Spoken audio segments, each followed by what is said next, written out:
दिलं ते अन्न. हा, पण एक माता माऊली मात्र अशी होती की ती आपल्या पतीला म्हणाली, तुम्ही मला किती विरोध केला तरी मी भगवान परमात्म्याला अन्न घेऊन जाणार म्हणजे जाणार. तेव्हा तिच्या पतीने एक वाक्य उच्चारलं. तो याज्ञिक तिला म्हणाला, हे बघ, तुझ्या वडिलांनी माझ्यासोबत लग्न गाठ बांधून दिल्यापासून तुझ्या देहावर फक्त आणि फक्त माझा अधिकार आहे. तेव्हा ती माता माऊली हसली. यज्ञ करत असतो त्याच्या अल्प बुद्धीला ती हसली आणि म्हणाली, माझ्या वडिलांनी तुमच्या सोबत लग्न गाठ बांधून दिल्यापासून माझ्या देहावर फक्त आणि फक्त तुमचाच अधिकार आहे. हे मी कुठं मान्य नाही करत. हे 100% मी मान्य करते, 100% स्वीकारते. माझ्या देहावर तुमचा अधिकार आहे पण माझ्यावर तर नाही ना. म्हणून त्या माता माऊलीने आपला देह तिथेच ठेवला आणि ब्रह्मांडात विलीन झाली. दृष्टांत संपला. यालाच म्हणायची खरी ईश्वर निष्ठा.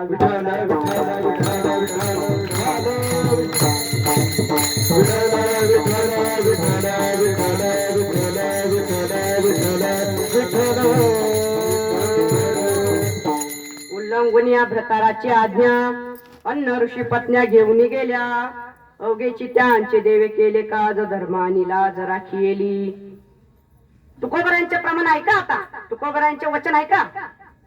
समर्पिला जीव भाव धरिला भाव अखंड. तुका म्हणे जीव भाव देवा पायी ठेवून ते काही न मागती. किंवा तुका म्हणे निष्ठावंत चित्ती दया क्षमा शांती सर्वाभूती. किती मोठी ईश्वर निष्ठा आहे. आता मला माहिती आहे एवढी कठोर ईश्वर निष्ठा आपल्याला आपल्या जीवनात करणं शक्य नाही. निष्ठावंत भाव भक्ताचा स्वधर्म निर्धार हे वर्म चुकू नये. निष्काम निश्चळ विठ्ठली विश्वास हे सारे शब्द जसे आपल्याला ऐकायला कठीण वाटतात ना तसं त्यांचं अवलोकन करणं तितकंच कठीण आहे. म्हणून त्या शब्दांचं सामान्य रूप जर आपण केलं तर व्रत ध्यास समर्पण जबाबदारी काही नाही तर फक्त आणि फक्त जबाबदारी तरी आपल्या जीवनात आपल्याला जर स्वीकारता आली तरी आपल्या जीवनाचं सोनं झालं म्हणून समजा. असंच माझ्या जीवनात आलेला जबाबदारीचा अनुभव तुमच्या पुढे मांडणार आहे आणि कीर्तनाचा समारोप करणार आहे. तत्पूर्वी संप्रदायाच्या नियमानुसार एकदा मोठ्या प्रेमाने भगवंताचं भजन करू आणि तो अनुभव मी तुमच्या पुढे मांडणार आहे. विठोबार कुमाये विठोबार कुमाये पार कुमाये विठोबार कुमाये पार कुमाये रोबार कुमाये पार कुमाये विठोबार कुमाये विठोबार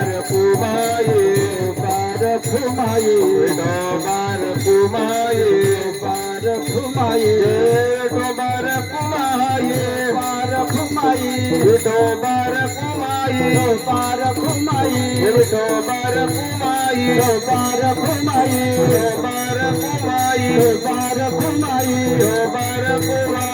पार कुमाये पार कुमाये पार कुमाये पार कुमाये पार कुमाये.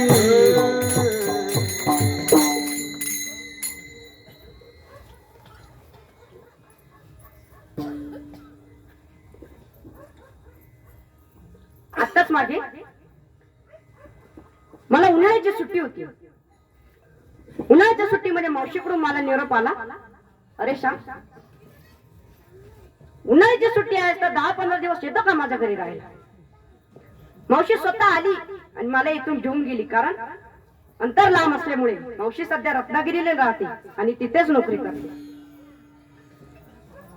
तिथे गेल्यानंतर मावशीचा मोठा बंगला नोकर चाकर बघून मला खूप मजा वाटली. मावशी कामावर जायची आणि तू काय घराचा नवीन अनुभव घे असं मला म्हणायचं. मी मनात विचार केला घराकडून का शिकायचं बरं. मग काय पुढचे 4 दिवस ते घर नाही आलं एवढा एकच चल. पण खरं सांगू पहिले 2 दिवस मला समोरचा चौकीदार सोडून तिथे काहीही दिसलं नाही. मावशी घरी आल्यानंतर मी मावशीला म्हणालो, मावशी हे काय तर एक तर समोरचा चौकीदार इतका तरेवाईक आहे, 17 वेळेला येऊन सांगत असतो, बरं का श्याम हे घर की नाही हे मी सांगतो, हा माझ्यावर जबाबदारी आहे. तिथलं मालकाला सांगितलं की नाही, ते तर रात्री सरीचं झाडं फुलं प्राणी सगळं मीच सांभाळतो. हा एवढं एकच चालू कर्तव्य आपलं सांभाळलं पाहिजे की नाही. त्याचा या जबाबदारीचं पालुपद ऐकून मला कंटाळा आला होता. पण मावशीचं मात्र एकच म्हणणं, तू घर बघत बस म्हणजे तुला कळेल. आता ती सांगते म्हटल्यावर ते करणं भाग होतं. 2 दिवसांनी मला तिथं मांजरीची पिल्लं खेळताना दिसली. ही मांजरीची पिल्लं आपल्याला काही शिकवणार आहेत का असं उगीच आतून मनातून वाटत होतं. ती मांजरीची पिल्लं समोरच्या घरातून बाहेर येण्याचा प्रयत्न करायची आणि पुन्हा कोणीतरी आतून दटावल्यासारखा करावा ना तशी बघून पळून जायची. इतक्यात काय झालं, एक पिल्लू आत कोणीतरी बसलंय ते सारं विसरून त्याला चुकवून बाहेर आले आणि त्याला सांभाळायला म्हणून अजून एक पिल्लू आलं. त्या पिल्लांना मी पकडायला जाणार तितक्यात तिकडून पिसाळलेला कुत्रा जोर जोरात धावत आला. आधीच कुत्र्याला घाबरणारा मी तिकडनं पळालो, पण तो चौकीदारही तिकून आला आणि त्याने पिसाळलेला कुत्र्याला पाहिलं तर धूम टोकली. आमच्या दोघांमध्ये फरक नव्हता म्हणा, पण मला वाटलं झालं ती पिल्ला आता गेली.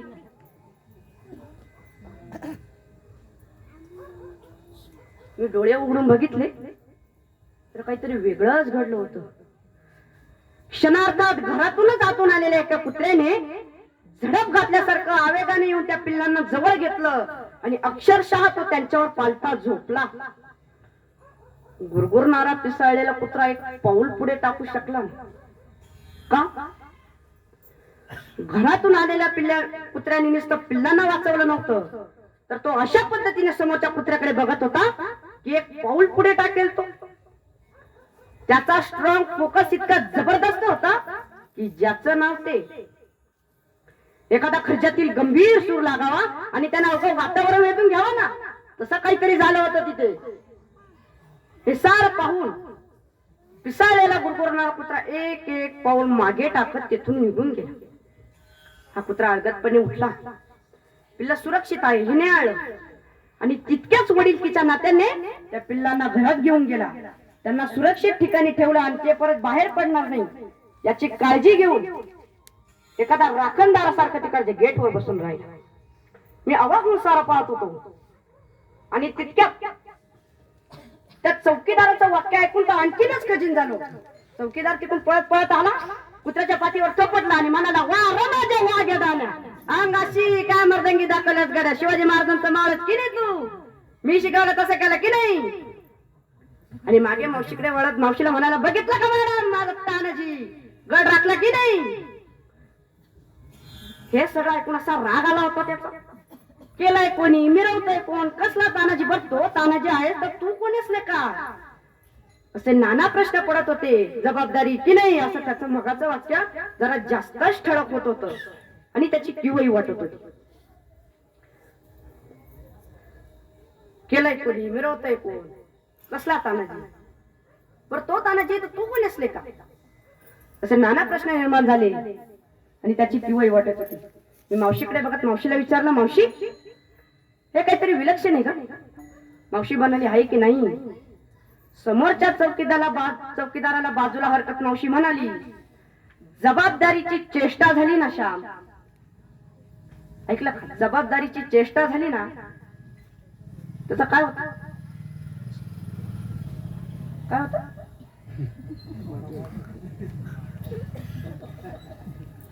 काय होत.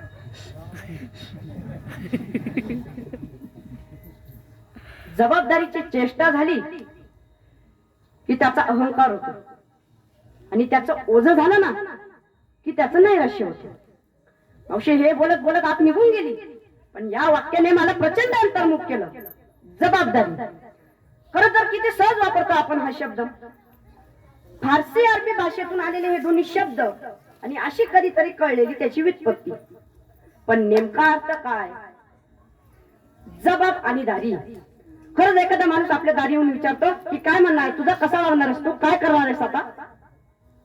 या सगळ्या प्रश्नांचं उत्तरदायित्व जणू आपल्याकडे असावं आणि आपण पार पडण्याचा या साऱ्याचा अट्टहास करावा ना, असा बांधून ठेवणारा शब्द आहे का हा? आणि हा सारा विचार करत असताना त्या चौकीदारचं वाक्य आठवत होतं, वा र माझ्या तानाजी, तानाजी, शिवाजी, बाजी, या सगळ्या महात्म्याची जबाबदारी कशी होती? त्यांना वजन नाही झालं, त्यांनी त्याचा अवलंब का नाही केलं? बर त्यांना खरंच कोणी जबाबदारी दिली का त्यांनी ती स्वतःहून स्वीकारली? असे नाना प्रश्न पडत होते. आणि या शब्दाच्या निमित्ताने अख्खा इतिहास माझ्या डोळ्यापुढे वेगळ्याच अर्थी प्रगट झाला, वेगळ्याच अर्थी प्रगट झाला.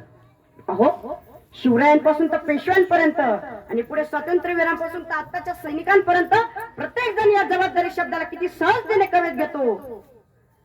आणि मग कळालं की निश्चयाचे महामेरू काय आहेत. कारण महत्वाची गोष्ट असते ती अखंड स्थितीचा निर्धारू.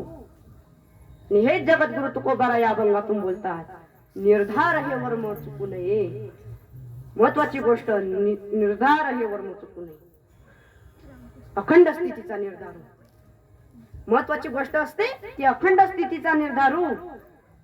आणि मग हे सर्व म्हणत असतील की घेतले हे व्रत न आम्ही अंधतेने. व्रत, ध्यास, समर्पण, इतक्या जबाबदारी हा शब्द किती मोठ्या पद्धतीने आपल्या समोर येऊन उभा राहिला, किती व्यापक झाला. वाटलं होतं ध्यासात आणि व्रतात रूपांतर झालं की जबाबदारी हा शब्द किती अनोख्या पद्धतीने आपल्या समोर येऊन उभा राहतो.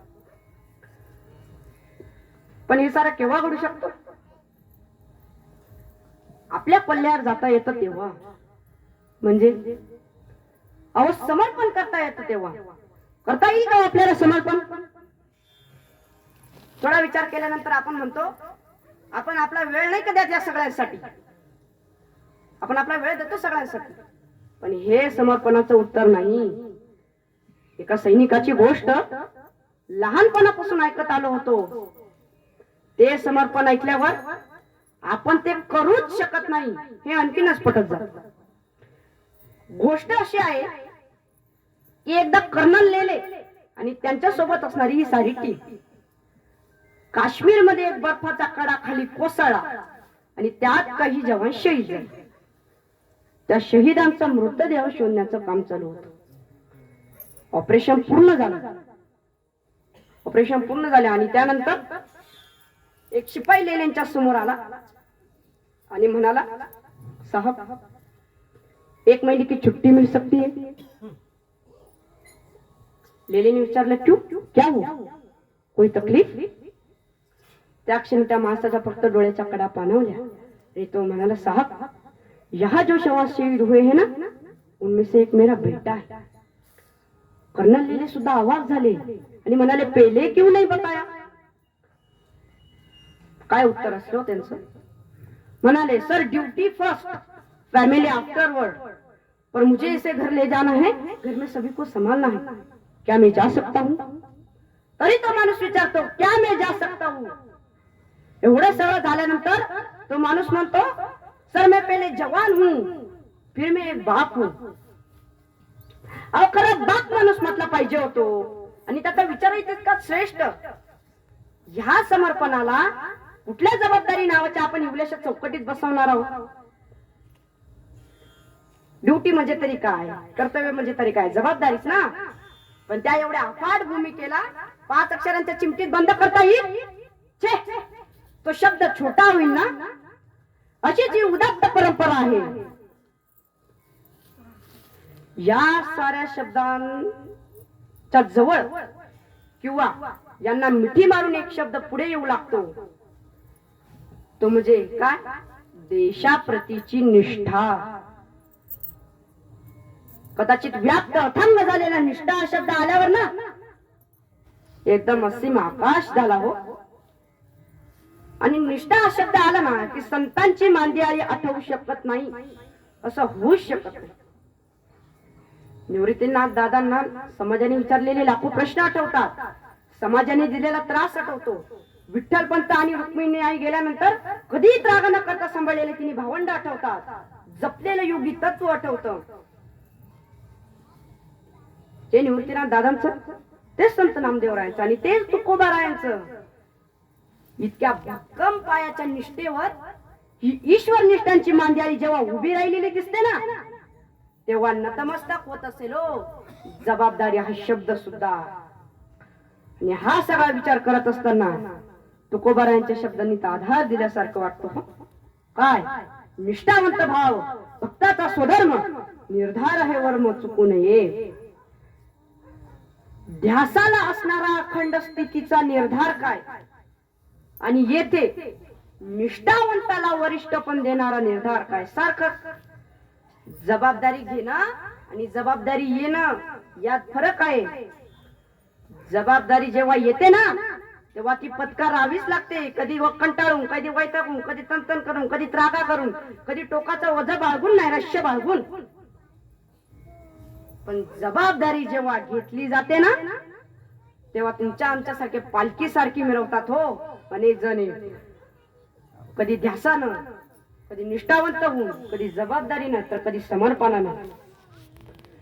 जबाबदारी हा शब्द घरीदारी हिंडताना पाहिला की मनात विचार येतो की जबाबदारी कोणाच्या दारी जाऊन जेव्हा उभी राहते ना त्यावर अवलंबून आहे हो तिचं रूप कसं असेल, त्यावर अवलंबून आहे. आता आपण ठरवायला हवं आपल्या घरी जी येते तेव्हा ती कशी असेल. आणि हा सारा विचार करत असताना तितक्यात मावशी तिथे आली आणि म्हणाली, का श्याम कुठल्या जबाबदारी सरवून गेला, कुठल्या डोक्यावर ओझा एवढं. धाडकन खाली आलो सगळ्या कल्पनांमधून. मावशीकडे बघत मावशीला विचारलं, मावशी आपण या साऱ्या चौकटीच्या पलीकडे का नाही जाऊ शकत, वर्तुळ का नाही पाहू शकत, म्हणजे आपल्याला शून्य अवस्था अनुभवता येईल. मावशी म्हणाली, अरे आपलं तत्वज्ञान काय आणि पाश्चात्य तत्वज्ञान काय, केव्हापासून हेच सांगत आलाय. आता आमच्या नवीन पिढीच्या भाषेत सांगायचं झालं तर ऍक्सेप्टेड ऍज इट इज, जसं आहे तसं फक्त स्वीकारा. आणि हेच नाही करता येतो आम्हाला. मावशी हे बोलत बोलत घरात निघून गेली आणि मनात विचार आला, अरे अशीच एखादी जबाबदारी अशा पद्धतीने आपल्याला उचलता आली तर कसलं भारी. आणि हा सगळा विचार करत असताना नकळत समोरच्या घराकडे लक्ष गेलं. मगाची जी मांजर पिल्लांना सोडून गेली होती ना ती तिकडच्या गेटवर येऊन उभी राहिली आणि कुत्रा एकटक त्या मांजरीकडे बघत होता. जणू काही मगाच्या संकटाबद्दल दोघे जण संवाद साधत आहे कृतज्ञ भावनेने. त्या कुत्र्याने त्या मांजरीच्या पिल्लांना मांजरीकडे सुपूर्त केलं आणि चौकीदाराने जे एका ताटलीमध्ये मांजराला खायला आणून ठेवलं होतं ना तर त्या मांजरांनी ती ताटली ओढत ओढत ओढत ओढत कुत्र्या पुढे आणून ठेवली आणि चौघांनी मिळून खाल्लं हो. मग अशी मावशी म्हणाली तसं ऍक्सेप्टेड ऍज इट इज. हे सगळं झाल्यानंतर तो कुत्रा शांतपणे तिथून बाजूला निघून गेला, काही न केल्यासारखं. एवढी मोठी जबाबदारी स्वीकारून सुद्धा काही न केल्यासारखं शांतपणे तिथून बाजूला निघून गेला. मग अशी मावशी म्हणाली तसं ऍक्सेप्टेड ऍज इट इज, जसं आहे तसं फक्त स्वीकारा. खरी शून्य अवस्था त्याने अनुभवली. प्राण्यांना शून्य अवस्था अनुभवता येते तर आपल्याला का नाही जमत, आपल्याला का नाही जमत. आपण तत्वात मानतो भावातीत गुणातीत, तशी कमाल आहे होई. हे अतीत पण होणं शक्य आहे की नाही मला माहिती नाही, पण मग अशी मावशी म्हणाली तसं थोडं तरी स्वीकारूया. किमान या गोष्टीची तरी जाणीव ठेवूया. लोग कहते हैं अब उम्र हो चली है जिम्मेदार हुआ जाए. ऐकला का? लोग कहते हैं अब उम्र हो चली है जिम्मेदार हुआ जाए, और मैं कहता हूं उम्र बचपन की हुई तो क्या जिम्मेदार हुआ जाए. खरं आहे. हे निरागसपण असेल तर सारही बघा तुम्हालाही जपता येतंय का. घरीदारी असणारी ही जबाबदारी काही वेगळ्या पद्धतीने अनुभवता येते का, तिला काही वेगळा जबाब देता येतोय का. समोरचे माणसं लाजबाब म्हटल्याशिवाय राहणार नाही. आणि हे जगद्गुरु तुकोबाराय त्या अभंगातून मानतात. जगद्गुरु तुकोबाराय म्हणतात, अरे आहे का निष्ठावंत असा कोणी की ही निष्ठावंताची जबाबदारी स्वीकारू शकेल. अभंगाचं शेवटचं चरण. तू का म्हणे ऐसा, तू का म्हणे ऐसा, कोण उपेक्षिला. तू का म्हणे ऐसा, तू का म्हणे ऐसा, तू का म्हणे ऐसा, कोण उपेक्षिला. तू का म्हणे ऐसा, नाही ऐकिला ऐसा कोणी, नाही ऐकिला ऐसा कोणी. निष्काम निचाळ, निष्काम निचाळ, विठ्ठली विश्वास, निष्काम निचाळ. नाही ऐकिला ऐसा कोणी, नाही ऐकिला ऐसा कोणी. निष्काम निचाळ, निष्काम निचाळ, विठ्ठली विश्वास, निष्काम निचाळ. पाहुणारे आस अनेकाची, महाराज म्हणा. पाहुणाये आसा, पाहुणाये आसा आणि कांची पाहुणाये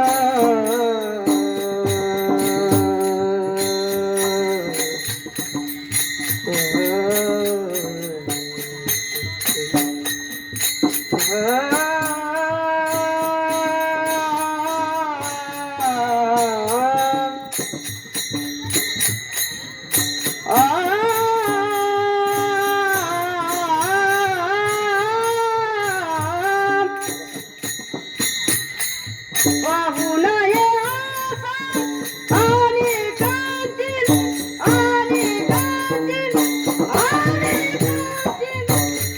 पाहुणाये आसा, पाहुणाये आसा आणि कांची. पाहुणे आस आणि गाजी, पाहुणे आस आणि गाजी. निष्काम निचाळ, निष्काम निचाळ, विठ्ठली विश्वास, निष्काम निचाळ.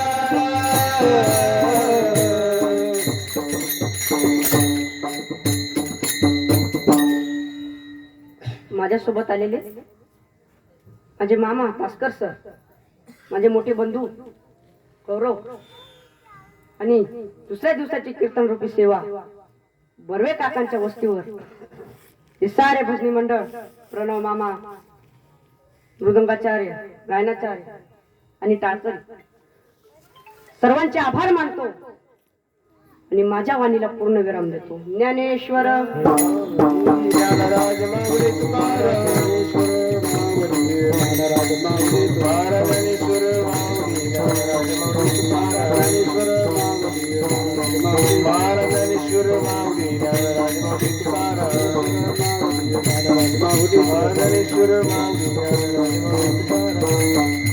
कृपाळू सज्जन तुम्ही संत एवढे कृपादान तुझे मग आठवण. जय विठ्ठल जय जय विठ्ठल, जय विठ्ठल जय हरी विठ्ठल, जय विठ्ठल जय जय विठ्ठल, जय विठ्ठल जय हरी विठ्ठल. पुढे वेडे पुढे वेडे वा पुढे उत्तरे